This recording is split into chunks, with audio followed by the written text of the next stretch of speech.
नमस्कार friends, welcome back to my YouTube channel. मेरा नाम है डॉक्टर अक्षय कदम और आज हम देखने वाले हैं कि दांत निकालने के बाद हमें क्या क्या केयर लेनी चाहिए। तो देखिए, आप में से कई लोगों ने जीवन में कभी न कभी आपको दांत की समस्या हो चुकी होगी, उसकी वजह से शायद आपने दिया होगा। तो उसके बाद आपको क्या क्या केयर लेनी चाहिए ये आपको डॉक्टर ने बताया भी होगा। लेकिन आज का जो वीडियो है, इस वीडियो में मैं जनरल बात करूंगा कि चाहे आपका आगे का दांत निकाले या फिर अक्कल दाढ़ निकाले या फिर कोई भी दांत निकाले, किसी भी कारण निकाले, तो आपको जनरली क्या क्या किन किन चीज़ों के बारे में पता होना चाहिए, उसके बारे में मैं आज बात करने वाला हूँ। तो देखिए, जब कभी दांत में दर्द होता है तो बहुत सारे लोग दांत को निकाल देते हैं। निकालने के बाद उस जगह पे वो प्रॉपर केयर नहीं लेते हैं, उसके वजह से बहुत बार सेकेंडरी इन्फेक्शन हो जाता है और उसके वजह से उनको बहुत ज़्यादा दर्द होता है। तो उसके बारे में आज हम बात करने वाले हैं। तो देखिए, सबसे पहले जब हम दांत निकालते हैं तो आपको ये बात पता होना चाहिए कि दांत निकालने के बाद थोड़ा सा खून तो आएगा, ब्लीडिंग वहाँ पे होगी।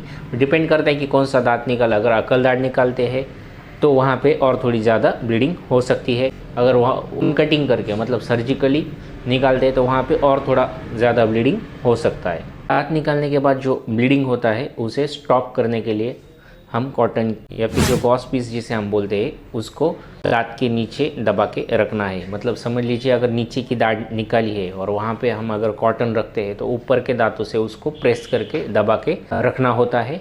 अगर आप ऐसा नहीं करते हो तो फिर वो जो ब्लीडिंग है वो कंटिन्यू होती रहेगी। तो ब्लीडिंग स्लो डाउन करने के लिए या फिर स्टॉप करने के लिए हम इसे प्रेशर पैक कहते हैं, जो देने के बाद आप जब उसको प्रेस करोगे तो ब्लीडिंग आपका धीरे धीरे स्टॉप हो जाएगा। अभी ये कब तक उसको प्रेस करके रखना है? लगभग 1 घंटे तक, ऑन एन एवरेज 45 मिनट से 1.5 घंटा, डिपेंड ऑन वुंड, मतलब कितना ज़ख्म बड़ा है। लेकिन जनरली 1 घंटे तक मैं सजेस्ट करता हूँ कि आप उसको प्रेस करके रखिएगा। उसके बाद 1 घंटे में आपको कॉटन या फिर गॉस पीस जो भी रहेगा उसको निकालना है और तुरंत वो साइड से ठंडा आइसक्रीम खाना है।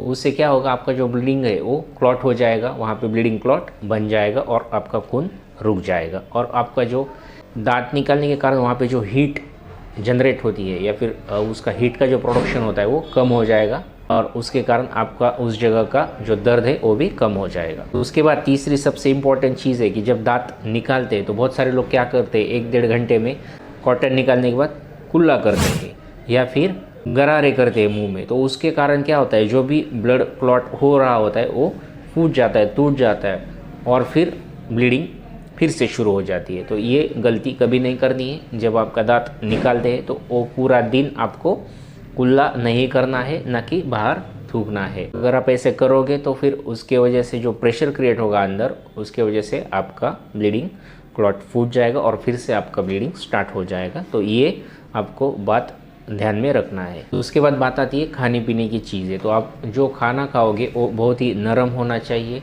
ज़्यादा गर्म नहीं होना चाहिए।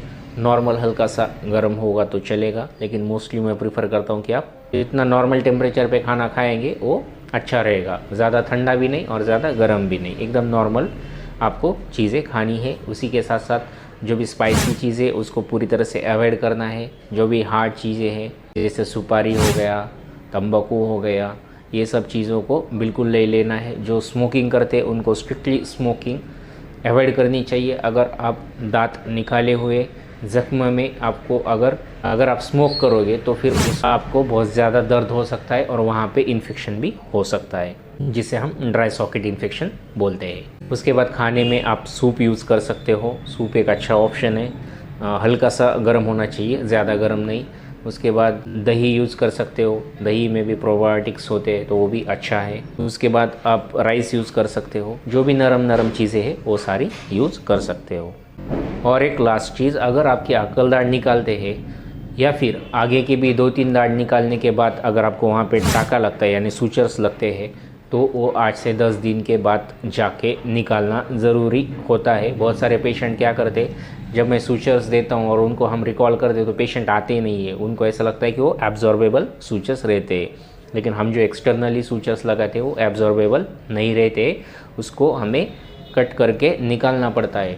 अगर वापस नहीं आओगे तो प्रॉपर तरीके से आपका वुंड का हीलिंग नहीं होगा। इसलिए कभी भी 8 से 10 दिन के बाद अगर आपको टाका लगा है तो वो जाके निकालना ज़रूरी है। और जाते जाते और एक बात का ध्यान ज़रूर रखें कि अगर आपका दांत निकाला है तो वो जगह खुली मत छोड़िए। मतलब 1 महीने बाद, 1.5 महीने बाद, जब कभी आपको टाइम मिलेगा तो विदिन 3 to 4 मंथ्स के विदिन वहाँ पे नया दांत लगवाना ज़रूरी है। नहीं तो आजू बाजू के जो दांत है वो टिल्ट हो जाएंगे और वहाँ का जो गैप है ना वो पूरी तरह से क्लोज़ हो जाएगा।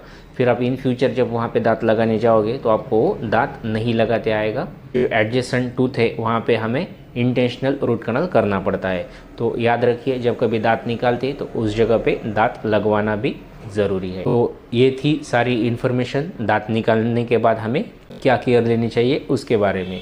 तो आई होप मेरा ये छोटा सा वीडियो आपको पसंद आया होगा। अगर वीडियो पसंद आता है तो चैनल को सब्सक्राइब करके बेल आइकन को प्रेस करना मत भूलिए। वीडियो को लाइक करके शेयर करना मत भूलिए। मिलते हैं और एक ऐसे ही नए टॉपिक में। तब तक जय हिंद, take care and bye bye.